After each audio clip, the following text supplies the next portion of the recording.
What habits do you have? I think habits can be both good and bad, and sometimes they can be good or bad for different people in different ways. For me, in the last year, because I've been working from home a lot more, I know I've developed a bit of a bad habit for snacking during the day. On the other hand, I know that I've developed a better habit for reading a bit more and walking a bit more, so that's been good for me. The important thing when it comes to habits is the question of whether we're in control of the habits or if the habit is controlling us. I was reading a study this last week, or some information about one, about how adults look at their phones every 6.5 minutes, and it made me wonder how often I look at my phone and wonder whether there's times where my phone, my habit, is controlling me rather than me controlling my habit.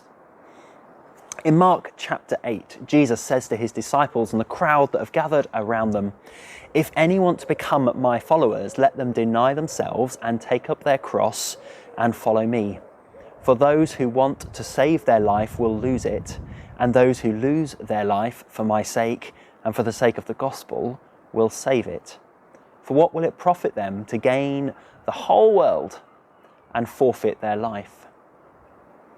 This call to deny ourselves initially might feel a bit like Jesus is telling us to ignore our own thoughts and desires because they don't matter when you follow Jesus. But I don't think that's quite what Jesus is saying. Actually, I think Jesus is saying that we do matter, and that it's because we matter that Jesus wants to help us to keep our desires and habits in check and under control, and guided by the life that Jesus lived on earth.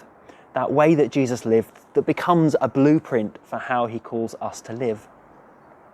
To deny ourselves is not about us not mattering, quite the opposite in fact.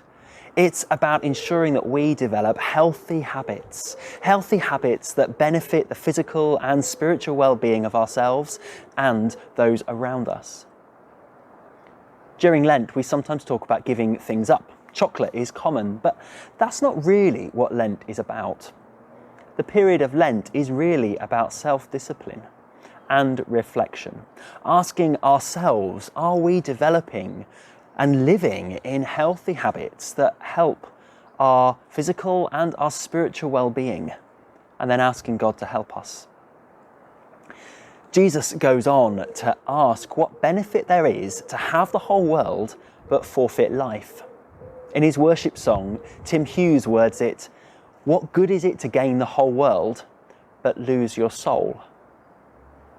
If we don't work to ensure we develop healthy habits, we can fall into a hole of building up our earthly, worldly kingdoms, healthy bank accounts, homes filled with treasures, but lose sight of the kingdom of God, which trades not in cash and material possessions, but in justice and love. Pray today and ask God to help you to reflect on what healthy habits to nurture and develop that will benefit the physical and spiritual well-being of you and those around you. God bless.